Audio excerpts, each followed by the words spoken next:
మోంతా తుఫాన్ తీరం దాటిన ఉత్తరాంధ్ర జిల్లాకి మాత్రం వరుణుడు పగ సాధిస్తున్నాడు. అందులో భాగంగానే తీరం దాటిన తర్వాత ఎడతెరుపు లేకుండా కురిసిన వర్షాల కారణంగా వంశధార, నాగావళితో పాటు వేదావతి, సువర్ణముఖి నదులకు మాత్రం వరద పోటొచ్చి పడింది. ఈ వరద రావడంతో మడ్డువల్స్ లో లెవెల్ ఏరియాలో ఉన్నటువంటి కొప్పర, కొండ చక్రాపల్లి ఈ రెండు గ్రామాల మధ్య కూడా రహదారి పూర్తిగా స్తంభించిపోయినా ఈరోజు నీటిలో ఉన్నటువంటి ఆ గ్రామాన్ని సందర్శించడానికి వచ్చినటువంటి రాజాం నియోజకవర్గం ఎమ్మెల్యే కోండ్రు మురళీమంత్ ఉన్నారు. చూస్తే కనుక ఈ పెను విపత్తు నుండి రాష్ట్ర ప్రజలను కాపాడేందుకు ఈ విపత్తు వస్తుందన్న క్షణం దగ్గర నుండి కంటి మీద కునుకు లేకుండా ముఖ్యమంత్రి తీసుకున్న నిర్ణయమే ఎటువంటి ప్రాణహాని జరగకుండా ఈ విపత్తు నుండి ఆంధ్రప్రదేశ్ ప్రజలను కాపాడారంటే మా ముఖ్యమంత్రి గారు విజయనగరం నాయకులు ఆయన ముందే చెప్పడం జరిగింది. ఒక్క హ్యూమన్ లైఫ్ కూడా ఏది జరగకూడదు, హ్యూమన్ లైఫ్ చాలా ఇంపార్టెన్స్ ఇవ్వాలా, జరగకుండా చూసుకోండి. ప్రజాప్రతినిధులు, ఎమ్మెల్యేలు, ఎంపీలు కంటిన్యూస్గా తిరగండి, అపరాత్రి అర్ధరాత్రి అంటే మేము కంటిన్యూస్గా ఉన్నాం. ప్రతి వాళ్ళని మానిటరింగ్ చేయడం జరిగింది. అన్ని మండలాల్లో మండల అధికారులు, గ్రామ స్థాయి నుంచి సచివాలయం నుంచి ప్రతి ఒక్క అధికారి కూడా చాలా అలర్ట్గా ఉండడం జరిగింది. అందుకోసం ఏ విధమైన హ్యూమన్ లైఫ్ రాలేదు. కానీ దురదృష్టం ఒక ఎలక్ట్రిక్ పోలు దాని వైర్లు పడిపోవడం వల్ల ఒక వ్యక్తి మరణించడం జరిగింది మన నియోజకవర్గంలో కొండచాకరపల్లిలోని.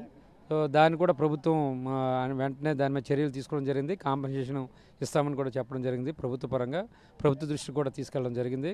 అందరూ కూడా రెస్పాండ్ అవ్వడం జరిగింది. అలాగే ఈరోజు చూసుకుంటే రాజాం నియోజకవర్గంలో రమారమి ఒక 2500 ఎకరాలు మరి నీటిని మునిగాయి. ఇప్పుడు పంట కోత టైం వచ్చింది. రైతులందరూ కూడా బాధపడితే మేము చెప్పాం, చంద్రబాబు నాయుడు గారు రెస్యూరెన్స్ ఇచ్చారు, ఇబ్బంది లేదని. డెఫినెట్గా వారికి న్యాయం చేయడం జరుగుతుంది. ఎక్కడా కూడా ఎటువంటి ఇబ్బంది లేకుండా అన్ని విధాల సహకారం చేస్తున్నాం. అలాగే ఇప్పుడు ఈ ప్లేస్ కొండచాకరాపల్లి, అలాగే పక్కన ఉన్న కొప్పర గత 50-60 సంవత్సరాలుగా ప్రతి సంవత్సరం, ఒక సంవత్సరం కాకపోతే ఒక సంవత్సరంలో మొత్తం నీటి మునిగిపోవడం జరుగుతుంది. ఈ రమారమి 2000 ఎకరాలు ప్రతి సంవత్సరం ఇదే జరుగుతుంది.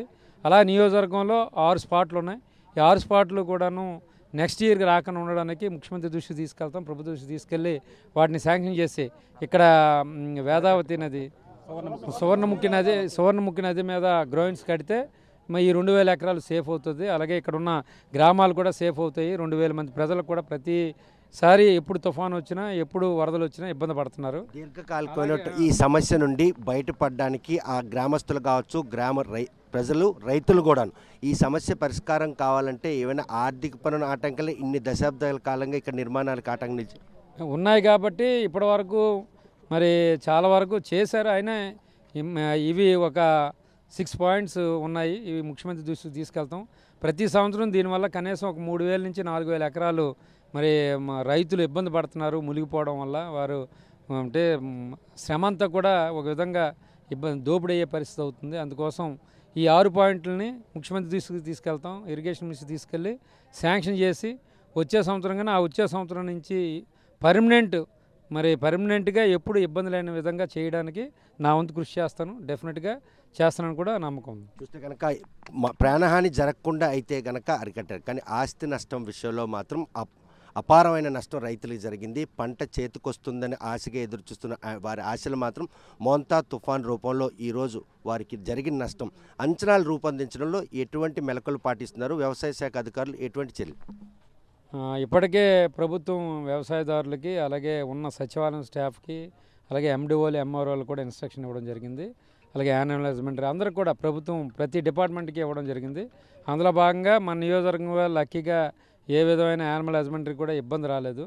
అదే ఓన్లీ వ్యవసాయం వచ్చింది, అది కూడా వరి దగ్గర కోత టైంకి వచ్చింది కాబట్టి ఇవన్నీ కూడా ఇబ్బంది పడుతున్నారు. ఈ 3000-4000 ఎకరాలు కూడా అన్నీ ఎమరేట్ చేసి ఎక్కడ ఏ విధమైన ఇబ్బంది లేకుండా వారి కాంపెన్సేషన్ వచ్చే విధంగా ప్రభుత్వం చర్యలు తీసుకుంటుంది. అందులో భాగంగా నేను నా వంతు కృషి చేసి డెఫినెట్గా రైతులు ఇబ్బంది పడకుండా చేసే పరిస్థితి చేస్తాం. ముఖ్యమంత్రి గారు కూడా చాలా సీరియస్గా ఉన్నారు. అలాగే దీనికి తోడుగా మార్కెట్ కమిటీ ద్వారా ఎవరైతే మరి గ్రామాల్లో ఇల్లు గట్ట పడిపోయే పరిస్థితి, వారిని రీహాబిటేషన్ సెంటర్లు పెట్టామో వారికి అన్నీ కూడా రేషన్ ఈ నెల సంబంధించిన రేషన్ ఇస్తున్నాం. అలాగే మత్స్యకారులు అయితే డబుల్ 50 కేజీలు బియ్యం అలాగే రేషన్ ఇవ్వడం జరుగుతుంది. ఇవన్నీ కూడా ప్రభుత్వం అలాగే ముఖ్యమంత్రి గారు దూరదృష్టితో ముందు నుంచి ఉన్నారు కాబట్టి ఈరోజు ఆయన విజన్ ప్రకారం ముందుకెళ్తుంది కాబట్టి ప్రజలందరూ కూడా సంతృప్తి వ్యక్తం చేస్తున్నారు. ఈ 4 రోజుల పాటు మీకు ఆయన నిద్రపోకుండా మీకు కూడా నిద్ర లేకుండా చేశారు, నిజమేనా? మరి అందరం కూడా మరి ఆయన ముఖ్యమంత్రి గారే ప్రజల కోసం అంత కష్టపడుతున్నప్పుడు ప్రజాప్రతినిధిగా మాకు కూడా అదే ఉంటుంది కాబట్టి మేము కూడా 24 అవర్స్ అందరు నాయకులతో టచ్లో ఉన్నాం. అలాగే గ్రామాల్లో ఉన్న ప్రతి ఒక్కరిని కూడా అలర్ట్ చేసాం. అలాగే సచివాలయం నుంచి మరి ఎంఆర్ఓ ఎండిఓ వరకు కూడా, అలాగే సిఐ కానీ డిఎస్పీ అందరూ కూడా స్టాఫ్ ప్రభుత్వ అధికారులు ఫస్ట్ టైం నాకు తెలిసినంత వరకు 100% దీంట్లో ఇన్వాల్వ్ అయ్యారు. అలర్ట్గా ఉండడం చాలా సంతోషం. తాత్కాలికమైనటువంటి సహకారం రైతులకు అందించేందుకు ప్రక్రియ మొదలుపెట్టారు, లేకపోతే అంచనాలు రూపొందించిన తర్వాత ఆ నష్టపరిహారం ఇచ్చేందుకు ఇమీడియట్గానే చేయడం జరుగుతుంది. చూస్తే కనుక మోంతా తుఫాన్ తీరం దాటిన తర్వాత కురిసిన వర్షాలకు మాత్రం నదులకి వరద పోటు వచ్చి పడింది. ఆ వరద కారణంగా వరి పొలాలన్నీ కూడా నీట మునిగిపోవడంతో అపారమైన నష్టం చేకూరింది. కాకపోతే మడ్డువల్స్ రిజర్వాయర్కి సంబంధించినటువంటి ఈ కొత్త చాకరపల్లి ఏదైతే ఉందో, కొండ చాకరపల్లి, ఈ గ్రామాలకు మాత్రం దశాబ్దాల కాలంగా ఏదైతే చంపావతి నదికి సంబంధించి వరద కారణంగా వేలాది ఎకరాలు పంట నీట మునిగిపోవడం, రైతులు నష్టపోవడం, ఈ నష్టాన్ని మాత్రం పూడ్చేందుకు వచ్చే ఏడాది మాత్రం పూర్తి స్థాయిలో ఇక్కడ గ్రాయింట్స్ నిర్మించి శాశ్వత పరిష్కారం చూపేందుకు మాత్రం తనంతగా కృషి చేస్తాను. ఎటువంటి ప్రాణ నష్టం జరగకపోయినా కూడా ఆస్తి నష్టం సంభవించింది కాబట్టి ఆస్తి నష్టం ఎవరైతే నష్టపోయారో వారందరికీ త్వరితగతిన పరిహారం అందించేందుకు మాత్రం ప్రణాళిక రూపొందిస్తున్నారు. నష్టపరిహారం అంచనా రూపొందించడంలో మాత్రం ఎటువంటి పారదర్శకత కూడా చూపించకుండా వ్యవసాయ శాఖ అధికారులు కూడా, ఇరిగేషన్ అధికారులు వారందరూ కూడా సమన్వయంతో ప్రతి ఒక్కరికి ఈ నష్టపరిహారం అందేందుకు మాత్రం అవసరమైన చర్యలు చేపట్టాలి. ఆ విధంగానే ప్రణాళికలు రూపొందించి ఈరోజు ప్రభుత్వానికి నివేదిక ఇచ్చినట్టయితే నష్టపోయిన రైతులకు మాత్రం వెంటనే ఆ పరిహారం అందించేందుకు తన వంతుగా కృషి చేస్తున్నారు. రాజాం నియోజకవర్గంలో ఒక ఎలక్ట్రికల్ షాక్తో మృతి చెందినటువంటి ఘటన మినహా ఈ మోంతా తుఫాన్ రూపంలో మాత్రం ప్రజలకు ఎటువంటి ప్రాణహాని జరగలేదు. మడ్డువాల్స్ లోపల ఉన్నటువంటి ఏదైతే ఈ గ్రామాలకు సంబంధించిన భూములు ఉన్నాయో ఆ రైతులు మాత్రం జరుగుతున్న నష్టాన్ని మాత్రం పూడ్చేందుకు తనంతగా మాత్రం కృషి చేస్తానని కోన్ మురళి స్పష్టం చేస్తున్నారు. మరి ఈ విషయంలో ఈ దీర్ఘకాలిక సమస్య పరిష్కారానికి ఆయన చేసిన ప్రయత్నం ఫలిస్తుందా లేదా అన్న విషయం వేచి చూడాల్సిందే.